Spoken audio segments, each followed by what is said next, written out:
Well, good morning, everybody, and welcome to the Underhood Show. My name is Josh Profit. I'm the service director here at the dealership, and alongside me this morning is Kelly Hambelton, our quick lane manager. Good morning, Kelly. Good morning. How are you? Sunny and 70 is what they say. So I think it actually might be today. Well, it has been the last couple of days, that's for darn sure. The weather has just been, I don't know if it was just too cold for too long or what the deal was, but hey, it has been a nice change. Yeah, that is for sure. And I cannot believe we're already into March for this year. That's absolutely crazy. So, hey, first of all, apologize about the late start. Had some technical difficulties, but hey, we've got that fixed up and squared away. So, again, apologize about that. Everybody, it's my fault. So, but we're off and running now. So, you heard me. I said it. But there's a first time for everything. There is, and it's recorded too. Yeah. So you can go back and watch it, play it over and over again. So, but anyways, yes. Good morning and welcome to the Underhood Show. So this is a call-in show. The number's down here at the bottom corner of the screen. 316-462-3673. That's the number to jump on the air here and talk about anything automotive. You want to talk about vehicle maintenance intervals. You want to talk about, if your car's acting funny, Kelly and I can try to give you some assistance on where to go and what to look at and try to get that thing diagnosed and figure out, what's going on with it. Sometimes we'll throw away or give away a diagnostic package to a caller, depending upon what the issue is. And then, want to talk about new vehicle products or anything along those lines, give us a call here, 316-462-3673. That's the number that they'll patch you into the front desk, and they'll let us know that you're on the line. We'll get you on here, and we can visit with you about what your topic is. But for each and every caller that calls into the show, we give out a great prize package that consists of the works, which is an oil change and tire rotation. We use Motorcraft oil and filter products here at Mel Hambelton Ford. While we're performing that, we're also going to complete a multi-point inspection on that vehicle, checking over the brakes, tires, steering, suspension, all the safety-related components on that vehicle, just making sure that it's geared up and ready to go for that next 5,000 miles of driving. You'll also receive yourself $10 to Mel's Diner, so you can get yourself something to eat and drink while you're here with us at the Big Corner. Complete nitrogen for your tires, so you get all the great benefits that nitrogen has to offer.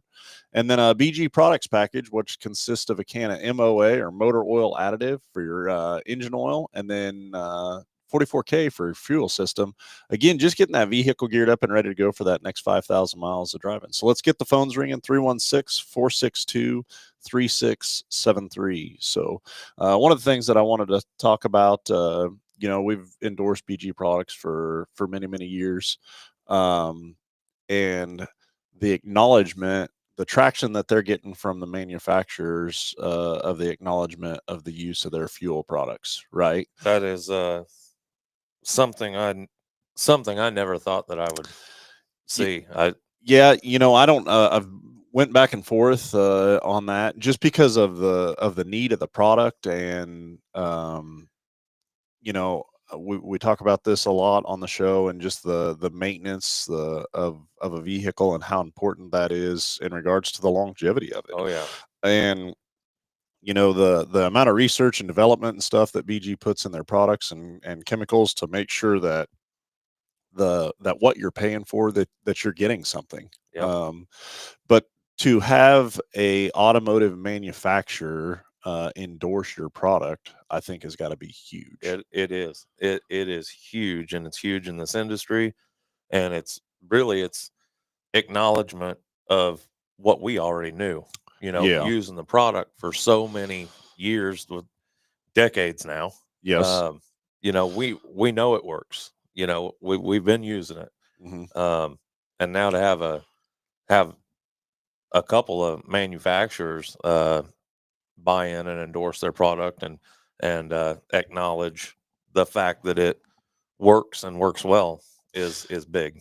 I was talking with an individual the other day. So a couple of the topics that I wanted to talk about on the show this morning were, one, used cars, buying a used car, stuff like that. But secondly, like the purchase of an extended warranty for that used car, but then thirdly is the maintenance intervals.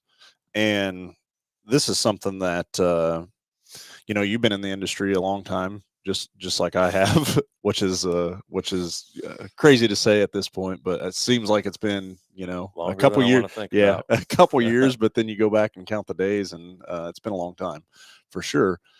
But these vehicles, they go so many more miles, Oh yeah. again with just good maintenance and taking care of it.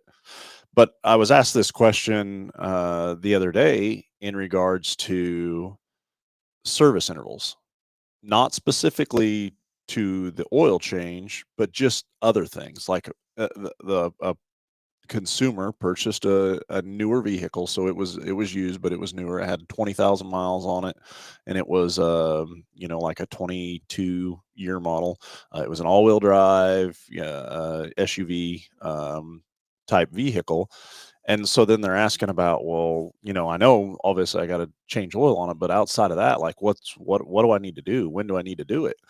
And it's a it's a answer that I always give, but it's as a consumer, I think um, the value of the multi-point inspection. If you're going somewhere and you're not getting that multi-point inspection, or if you're a guy changing oil in your garage, which I think is great, that somebody still wants to do that or has a desire to do that, Oh yeah. but there's so much more to what we do on the work side of things, and that multi-point inspection and checking over that vehicle just to make sure that you know that everything else is good.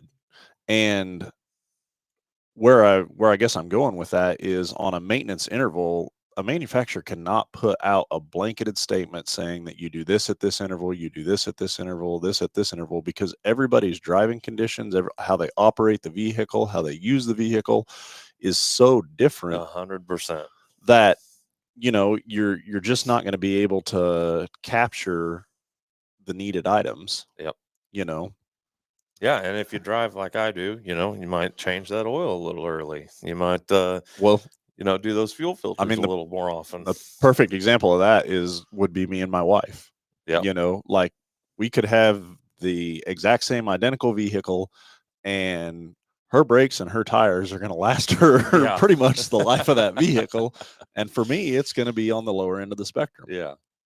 And it's just a matter of, but then also I think use, I'm more likely to be towing something or Yep. pulling something, or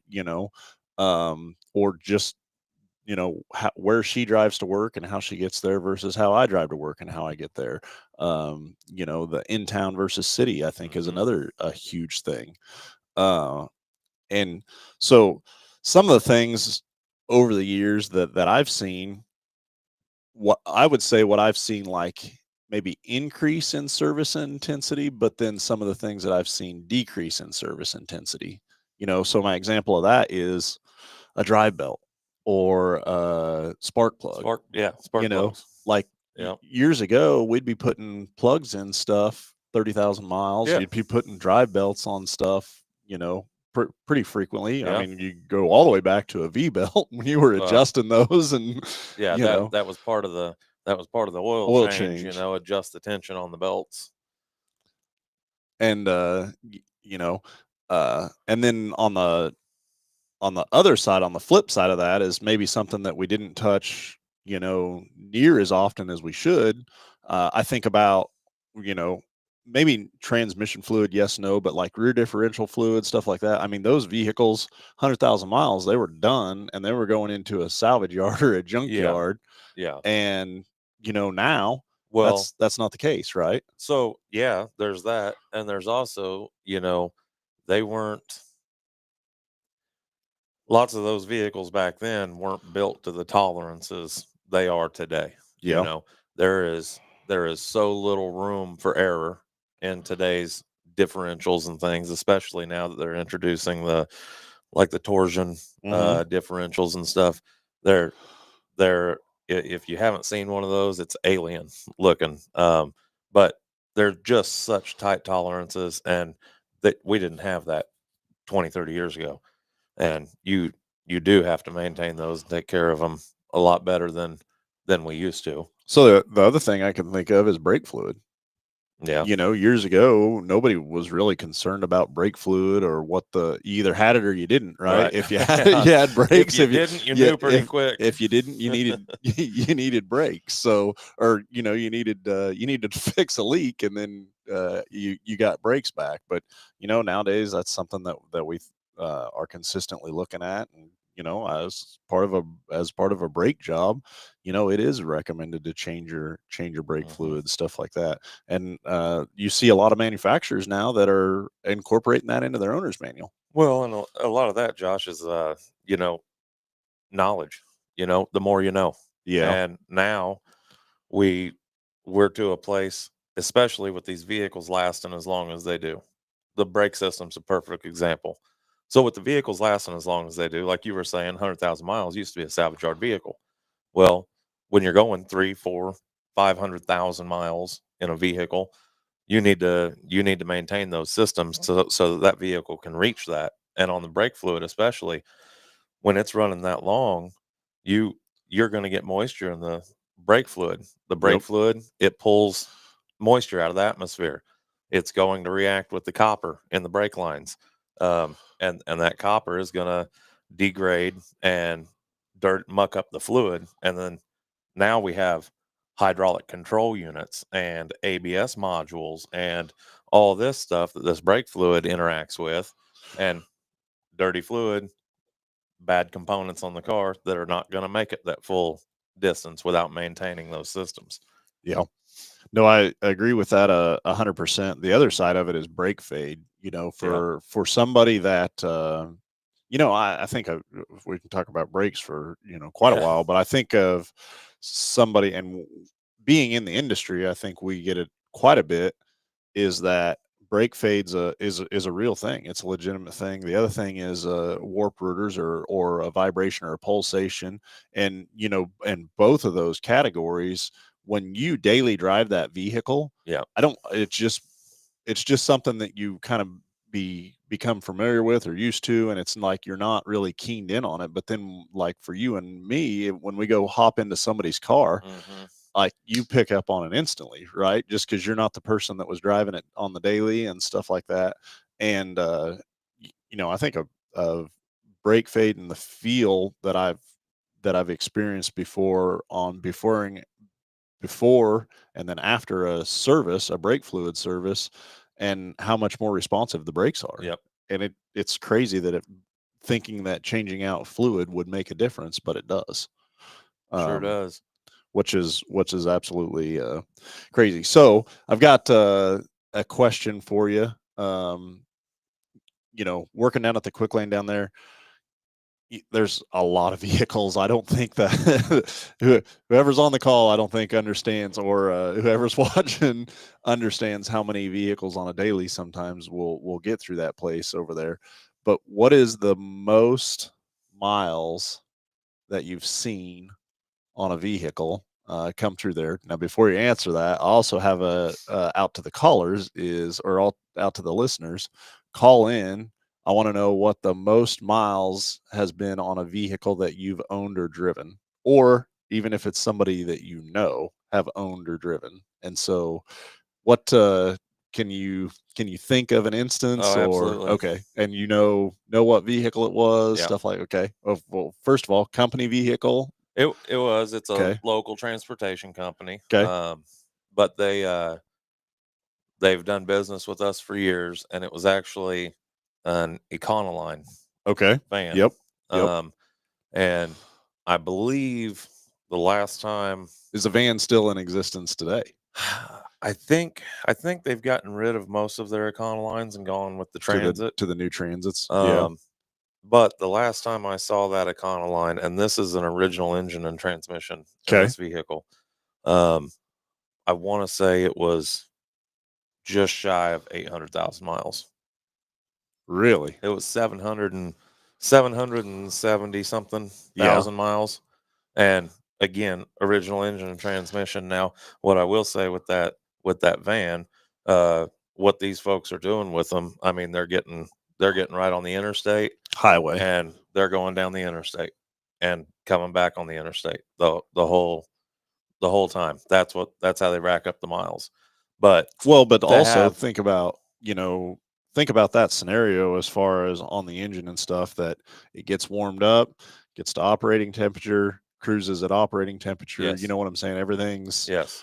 and A lot of times the the short trips, the in town. yeah. If you only live a couple miles away from where you work or where you go to school or whatever, those short trips, that heat up, cool down, that causes that thermal breakdown in the oil, and it can be a lot harder on an engine than one that just goes out on the highway and stays at that constant speed all the time.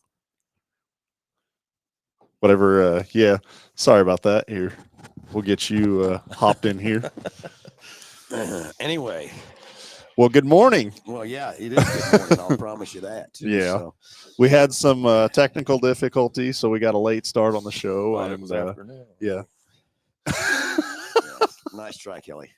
Hey, what's going on with your voice? I don't know. Yeah. I Well, don't know. so we're talking about maintenance intervals, obviously, on vehicles, and then one of the things that I asked the listeners to call in with the most miles that they've ever put themselves on a vehicle or seen, one? or drove I one. thought maybe he was going to say how long they went for it, changed their oil. No, I don't want to know that. Yeah. Yeah, I don't want to know that. And then, so obviously I asked Kelly too, going through with as many vehicles as we see down at our quick lane, what's the most miles that he's seen on a vehicle come down through there. And so it was a Econoline with around 800,000 miles. 800. An original motor and transmission. I remember that Super Duty. It was a 12 and it had 500. Yeah, so that was 12 or Dale, 520. I think, for National Plastics National or whatever. Plastics, Yeah. I think And so. and I've seen other things on like pictures and stuff like Yeah. that, but not in person. Right. That sort of stuff too. But yeah, it was a 512 or 520 or something like that, and it was still original. You couldn't tell you walked up to that truck that it had 500,000 miles on it either. Yep. And one of the things that we were talking about too, he knows the company that operated this van and stuff like that, is how they used it. So that van, it started up, it got on the interstate, it drove for several hours. They used it as a transport basically. Yeah. And so there wasn't a lot of short trips on it, right? It got to operating temperature, Got rid of all the condensation, burn it Yep. out of there. Yep. everything. And then in addition to that, I think of like the transmission in it. It got in the highway gear, The one gear. and then stayed there. it wasn't sitting Yeah. there shifting back and forth a bunch to build up heat inside the transmission. And the other thing is with that Econoline, these folks, I mean, they're in there like week and a half, Yeah. maybe 2 weeks for an oil change between services. That's on how these many miles they're vehicles. putting on them. Yeah. Yep. And I don't know if they use full synthetic or multi or what they use there either, but I promise you They run Motorcraft, semi-synthetic, synthetic blend. Yeah. Yep. And that's where I get so frustrated with people. They want to go to full synthetic because they think then it takes and increases their interval. It doesn't change your interval. It's still a 5,000 mile interval. The full synthetic will protect better, get there quicker when it's cold and all that kind of stuff too, but that does not extend Right. the length of time. Less thermal breakdown on the oil. So through your oil change, your normal level of protection with regular oil, that's going to degrade through the whole oil change interval. That synthetic is just going to help keep a better level of protection until the next oil change. It's not going to wear down as much. Right. Exactly. On that sharpness. And that's where the BG MOA comes into play on a multi-synthetic. It keeps that extra additive package in there to keep that protection level at the peak performance that it can be. Well, and so one of the things, and I've got into this conversation, I think probably 2 times this week with individual customers, is that, hey, my vehicle was kind of running a little funny. So I went to the fuel station and I put premium fuel in it, and I was talking with somebody they filled their vehicle up accidentally with E85, and it's not an E85 equipped vehicle. Well, the vehicle did run, started, went through, and he burned some of that tank. And then he's like, well, to compensate for that, I went back and I put premium fuel in it, and I've run a couple of tanks of premium fuel through this vehicle, and my check engine light's still on. I was like, well, no, hold on, time out. That's not how that works, and I don't know from a consumer standpoint. I think that's a pretty common misunderstanding or misconception is that, you know, hey, it's not running very well, I'm going to squirt some higher octane fuel in it. The car is not designed for it. You don't put it in there. Yep. Put what it's designed for from that part. Now, here's what I'll tell you that I realized years ago when we had the premium fuel, we had the old points distributor and the timing and everything. We'd have the spark knocker. You'd hear the engine knocking going down the road. Well, we throw premium fuel in it, it'd go away. Different ball game. But what was really happening there, we had what we didn't realize, we were building so much carbon on top of that piston, increased the compression, and it needed that premium fuel to burn it because the compression was there. Yep. Not today. Not today with our fuel injection, the way they're getting that fuel in there so precise every time, all the time from that part. And that's also why these engines are running so much longer. They're running cleaner. Very much so. And all those different octane rating fuels have a different flash point, and it takes a specific compression level, like you said, and specific timing to flash that fuel correctly and be efficient and burn it the way it should. That's why you got to stick to the fuel that your vehicle's designed for. Yep. Exactly. Not anything any better, not anything any worse. Right. From that part. It always drives them crazy. There's a few fuel stations ready to pull up. There's like 6 options of fuel to buy. Yeah. I mean, as a consumer, what do you buy? Well, I promise you what the consumer's looking at is what's the cheapest the dollar value, right? At least amount I can spend to fill my car up, and you don't realize you're probably spent more money buying that cheaper fuel because your car's not performing. So now your fuel economies went away, your powers went away, everything else from that part. So I get that too. It's frustrating to pull up to those pumps and not know what you got to do. But most of the cars do have a deal on the fuel cap that says what it needs. If you don't have one on there, call us. We'll help you. We'll tell you what your fuel needs to be put in that car. You know, and that runs us right back around to kind of where we started this deal and the Motorcraft, the 44K that, you know, that BG has come out with. And from a manufacturer standpoint and how they manufacture these vehicles and stuff like that. I mean, think of a product that you have to warranty that you have no control over what somebody puts in it, right? So all the different fuel stations around, what's the, you know, what type of quality of fuel are they giving you? How long's it been sitting in the tank? What's where did they source it from? And then you got I'm sure a manufacturing plant somewhere that's like looking at dollars over, you know, okay, well, how can we produce this, make it do what it needs to do, but also do it in the cheapest manufacture the manufacturing way possible. What are the stuff are they putting in there to get to that point? Actually been there. Talking about that too is like I had a customer that's talking to just yesterday, and he didn't understand the leasing a car versus buying a car and all that kind of stuff. And he said, so I gave him all the spiel about why I'm a lease fan, and I am a big lease fan on leasing new cars. And he says, well, and I told him I go ahead and then buy a maintenance plan, and you just kind of have a gas and go situation. You just have to put gas in. So all you got to do, pull in the shop and let it get serviced. He said, hey, it's not my car. I'm not going to service it. I said, but if you don't, you're still liable for that car. That's not my car. I'm leasing it. I said, yeah, you are. You're still liable for that car. It's no different than anything else. You still got to maintain the car and do everything else like that, even though you're leasing the car. But that was his analogy that I don't need to maintain it. It's not mine. Well, yeah, it is your car. It's still your responsibility to do that. And then so we got in the long drawn out deal about looking in the owner's manual and what they're doing. And remember, the owner's manual, I'll say this again and again and again, in that owner's manual is the minimum you need to do to your car. If you want to take care of it and everything else like that, let us sit down with you and give you a good maintenance plan and a good plan of attack how to take care of your car. Because all three of us drive differently. Kelly drives like a little grandma over there. And Josh and I have it wide open all the time. Kelly gets too nervous, he's going to roll one over or something. So again. Here we go. Okay. I'm so glad I'm here on this Saturday morning. Thanks for coming in. You can't take some cheese in this group. You're in right. Yeah, very much so. Hey, so I've got a question. I'll throw it out there for all three of us, and then we can all give our answers. But in the industry, in the mechanical or maintenance side of things, what do you think, out of all the vehicles that we see on a daily basis and stuff like that, what do you think the number one thing that is probably the most neglected from consumers, and why? So that's going to be the question. And when I say neglected, I don't even mean that they're mean to or no to, but you know, it's something that that you see the most. So who's got one? And if not, I'll go first. Go. Okay. So mine is going to be probably tire pressures. I think probably tire pressures are I think you could just about pick a car. Now, I will follow that up with now having tire pressure monitors and stuff like that. Like, I think that's become a lot less of a thing. But even going from, a placard of a 34 psi and the vehicle has 29 in it. So, and all of them are at 29, and we're not setting a light, but yet, they're all still low. And then when you add cool temperatures into that and stuff, like the amount of wear that changes on a tire from that side of things, I think probably tire pressures would be pretty high on the list. That is a pretty high one. And people, we always talk about tire pressures and how it affects your fuel economy and tire wear.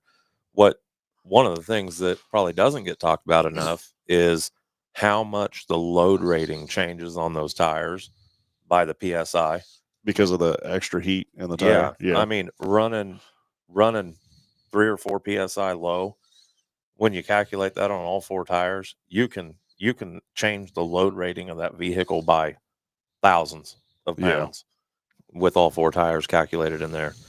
Tire pressures is a good one, Josh. I was that had crossed my mind. I think a close second is going to be wiper blades.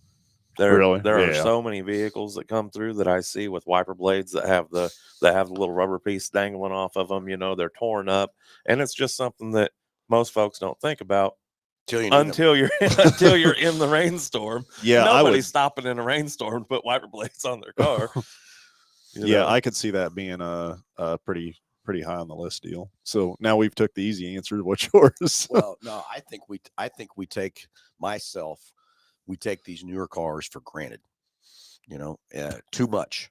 Sure. It's like I've said it so many times on many shows is, back in the day, we would get in the car, we would make sure we check the tire pressures, we check all the fluid levels, we do all stuff. And then in the trunk, we'd have us a little tool kit, and we'd have a quart of oil and a gallon of antifreeze and a few odds and ends to go somewhere. Now we go 5,000 miles not even thinking about popping the hood. Yeah. You're thinking about the next 5,000 miles. I mean, we're now going to a quick trip and we're stuffing the fuel in it. We run inside and grab something to drink or snack or whatever, and we keep rolling. But we have forgotten about the very general maintenance we've taken. And granted, these cars are so much better built and so much more dependable and that kind of thing. Yes. But I think we take it for granted too much anymore that it's no big deal. And I'm the same way. I mean, if I'm going to run to Kansas City, I might just grab one off, my demo, or I might grab something off the lot and everything else like that. And off I go. Don't even think about it. Anymore. But I think we take it for granted. We don't think about, what's our tires doing? What is our tire pressure? What is our wiper blades? But we just take it for granted because these cars are so good and we pay a lot of money for them. So I get it. So I think we just take it for granted. These things are going to run and going to be okay and not be a problem. And I think you could even extend that on to, taking the vehicle for granted in the terms of efficiency. Right. And what I mean by that is, when we approach a red light or a stop sign, like, we wait until the very last minute to get up there and just know those brakes are going to work, right? And know that you're going to be able to stop instead of coasting and, or when you accelerate, take off. The other thing that I've talked to this with a customer here this last week, and their issue or concern was that, hey, I start my truck up in the garage, I put it in reverse, and there's like an abrupt shift, and so we're kind of messing with this thing and trying to figure out what's going on. And finally he sends me a video of it. And I mean, I'm talking key, gear, boom. And I'm like, okay, hold on here just a minute, and I've done it too, I've been, but, and then I think, these colder weather that we've had and the extreme cold temperatures and stuff, I was like, man, hold on, give that fluid time to get somewhere and do something first. Right. No kidding. No kidding at all. So that's my thing. I think we take for granted how good these cars are today and what it does, is my opinion. But, hey, we're all different. We all got different things, different ideas how we go about it. But I think the average consumer today takes for granted all the safety features. We were talking the other day in a sales meeting, talking the advantages of analog brakes, and one of the salesmen talking about how you push the pedal, you can't pump the pedal quick enough. Well, I remember analog brakes come out, you'd hit the pedal, trying to stop. So when you hear the vibration, you don't even hear it now today.